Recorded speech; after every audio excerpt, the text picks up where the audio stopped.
বন্ধুরা, তোমরা সবাই কেমন আছো? তো আশা করছি যে যেখান থেকে আমার ভিডিওটা দেখছো সবাই অনেক অনেক ভালো আছো। বন্ধুরা, আজকে আমি তোমাদের সাথে একটা চুড়িদারের ডিজাইন শেয়ার করব। তো তোমরা পুরো ভিডিওটা মন দিয়ে দেখলে কিন্তু ভীষণ তোমাদের কাজে আসবে। তো আজকে একটা খুবই ইম্পর্টেন্ট জিনিস তোমাদের আমি শিখিয়ে দেবো।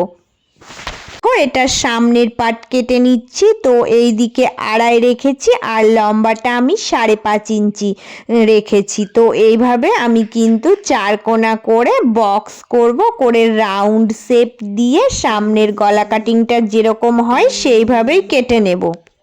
এবার দেখো আমি পিছনের পার্টটা কাটিং দেখাচ্ছি। সামনের দিক থেকে দেখো 2.5 ইঞ্চিতে পয়েন্ট করেছি আর লম্বাটা আমি 6 ইঞ্চিতে পয়েন্ট করলাম। তো এটা কিন্তু পিছনের পার্ট হবে। তো এইভাবে সেম যেভাবে আমি আগে রাউন্ড শেপ আঁকলাম এইভাবে করেই আঁকলাম। তো এটা 1/2 ইঞ্চি মতো আমি বাড়িয়ে কাটলাম। তো পিঠে কোনো চেন দেব না, এটা নর্মালি হবে, দুটো ফিতে থাকবে। তো এই মাপটাও আমি তোমাদের সাথে বলে দিলাম।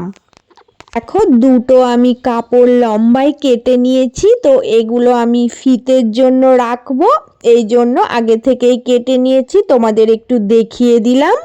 আর দেখো আমি সামনের পার্টটাতে আগে গলায় যে পট্টিটা দেব এটা আগে থেকেই কেটে নিয়েছিলাম। তো আমি কালো রঙের পট্টি দেব, কারণ আমি একটু পাইপিং সেটের মতো করব। তো এই রকম করে পাইপিং সেট তোমাদের অনেক দেখিয়েছি, আজকে আমি দেখাচ্ছি না, নর্মালভাবে দেখো গলার আমি শেপটা তৈরি করে এটা সেলাই করে নেব। এরপর তোমাদের আমি মেন যে কাজটা দেখাবো ওটা তোমরা একটু ভালো করে দেখলেই তোমাদের কিন্তু ভীষণ কাজে আসবে। তো এবার তোমরা দেখো আমি তোমাদেরকে দেখিয়ে দিচ্ছি। এবার দেখো আমি কিন্তু এই সামনের পার্টটা ভাঁজ করে নিলাম। নেওয়ার পরে দেখো সোজা মিডিল বরাবর 5 ইঞ্চিতে দাগ দিলাম, কারণ আমি 5 ইঞ্চি রেখে কাটবো। তো এবার সোজা করে নিয়ে সেম কিন্তু এখানে আমি কেটে দেব। এইটুকু দেখো কেটে দিচ্ছি, কারণ হচ্ছে এই সামনেটা আমি হুক সেট করব। তো হুকের পট্টিটা আজকে এত সুন্দর আর এত সহজভাবে দেখিয়ে দেব, কোনো ঝামেলা তোমাদের করতে হবে না। এবার দেখো এই যে এই রকম একটা কালো কাপড় কেটে নিয়েছি। তো লম্বাটা আমি একটু বেশি করেই কেটেছি, 11 ইঞ্চি রাখলেই হয়ে যাবে। আর এই যে চওড়াটা 3 ইঞ্চি নেবে, 3 ইঞ্চি নিলেই ঠিকঠাক মাপ। তো এই মাপটাও বলে দিলাম, এবার কিভাবে করব দেখে নাও। এবার দেখো আমি কিভাবে জুড়ছি। তো এই কাপড়টা কিন্তু আমি ভাঁজ দিয়ে নিয়েছি, ভাঁজ দিয়ে নেওয়ার পর দেখো সামনের দিকটা মুড়ে দিয়েছি, দিয়ে এই যে এখান থেকে দেখো আমি যত দূর কেটেছিলাম ঠিক তত দূর অবধি সেলাই দেব। এবার কিন্তু এই যে চাপটা তুলবে না, ছুঁচটা যেখানে লাগানো আছে সেখানেই লাগানো থাকবে। তো এইবার আমি আস্তে আস্তে এই কাপড়টা কিন্তু ঘুরিয়ে নেব। ঘুরিয়ে নিয়ে দেখো এই যে সামনের দিকে যতটা কাটা ছিল ঠিক সেম আমি কিন্তু ওখানেই মেলাবো। তো এখান থেকে দেখো সেলাই করতে করতে ঠিক সামনের দিকে আমি মিলিয়ে এখানে কিন্তু এটা জুড়ে দিলাম। তো এবার দেখো তোমাদেরকে দেখিয়ে দিচ্ছি, এই যে মিডিলে ছোট্ট করে একটা কাট লাগাবে। তো এখানেই একটা কাট দিলে হয়ে যাবে, আর কোথাও কাটিং করার দরকার নেই, কারণ এটা সমানেই আছে। এবার দেখো কিভাবে করে আমি সেট আপ করছি। দেখো এই পট্টিটা ভিতরের দিকে নিয়ে যাচ্ছি, দিয়ে দেখো সামান্য একটু বের করে মানে পাইপিংয়ের মতো করব, করে দেখো হাতের দিকে খেয়াল করো, একবারেই কিন্তু এটা হয়ে যাবে। তো এইভাবে দেখো আগে আমি তৈরি করে নিচ্ছি, দিয়ে চাপ সেলাই দিয়ে দেব।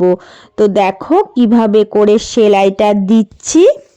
তো পুরোটা দেখো সামনে থেকে সেলাইটা দিয়ে এই যে একদম এই কর্নার অবধি আমি সেলাইটা দেওয়ার পরে এবার আমি এই যে ভিতরের যে সুতোটা আছে সুতোটা কেটে দেব। উপরের সুতোটা কাটার দরকার নেই, দিয়ে ছুঁচটাকে তুলে নেব। নিয়ে দেখো এই যে পট্টিটা, এই পট্টিটা আমি দেখো ভিতরের দিকে দিয়ে দিচ্ছি, তাহলে কিন্তু ভিতরে কাপড়টা সুন্দরভাবে সেট হয়ে যাবে। আর যে পট্টির দরকার হয় সেই পট্টিটাও রয়ে যাবে। তো এইবার দেখো এখান থেকে আবার একটা সুন্দর করে সেলাই দেব, দিয়ে একদম সামনের দিক অবধি মিলিয়ে দেব, তাহলে পট্টি সেটটা সুন্দরভাবে হয়ে গেল। দেখো কোনো দ্বিতীয় পট্টির দরকার নেই, কিচ্ছু দরকার নেই। এই জিনিসটাই কিন্তু আজকে আমি তোমাদের একদম সহজ নিয়মে দেখিয়ে দিলাম। অনেক সময় কলার দেওয়া ব্লাউজ যেমন সামনের দিকে করতে হয় মানে পট্টি, তো এটা আমি একদম নর্মালভাবেই দেখিয়ে দিলাম। তো এটা আমার একবারেই হয়ে গেল। হুকের ঘর ও হুকের পট্টি দুটো কিন্তু একই কাপড়ে হয়ে গেল, শুধু টেকনিকটা একটু অন্যরকম ছিল। তো এই নিয়মটা কিন্তু খুবই সহজ, শুধু একটুখানি বুঝে নিলেই হয়ে যাবে। তোমরা ভালো করে দেখলে কিন্তু এটা একদম ইজিভাবে করে নিতে পারবে। এবার আমি হাতার দিকটায় একটু ডিজাইন করব, তাই দেখো হাতার দিকটা কিন্তু আমি আগে মুড়ে নিচ্ছি, কারণ উপর দিয়ে একটা ডিজাইন বসিয়ে দেব। তো নর্মালভাবে একটা সেলাই দিয়ে নিলাম। এবার দেখো এই যে এই ডিজাইনটা আমি বসিয়ে দেব। তো এটা আমি সেট আপ করে দিচ্ছি, এটা এর ওপরে রেখে দেখো একটা সেলাই দিচ্ছি, দিয়ে এখান দিয়ে এটা সেট আপ করে নিলেই কিন্তু ডিজাইনটা উপরে সেট হয়ে যাবে। তো আমি এইভাবে করেই কিন্তু দুটো হাতাই করে নিয়েছি। দেখো কতটা সুন্দর লাগছে, সিম্পলের ওপরে দেখতে বেশ ভালো লাগছে। আর পুরো ড্রেসটা আমি তোমাদেরকে দেখাচ্ছি কত সহজভাবেই কিন্তু আজকে আমি এইটা তোমাদের শিখিয়ে দিলাম। তো এই চুড়িদারটা কিন্তু সামনে হুক হবে বলেই এই পট্টি সেটটা তোমাদের আজকে দেখিয়ে দিলাম। তোমরা সবাই কমেন্ট করে জানাবে আমার এই ডিজাইনটা কেমন লাগলো। তারা সব সময় আমার পাশে আছো, আমার ভিডিও দেখো, তাদের জন্য রইল অনেক অনেক ভালোবাসা। আর যারা নতুন বন্ধু তোমাদের জন্য রইল অনেক অনেক ভালোবাসা। তোমরা সবাই প্লিজ চ্যানেলটা সাবস্ক্রাইব করে নিয়ে পাশে থেকো, তোমাদের জন্য আরও অনেক রকম নিত্য নতুন টিপস ও ডিজাইন শেয়ার করব। তো সবাই অনেক অনেক ভালো থেকো, সুস্থ থেকো।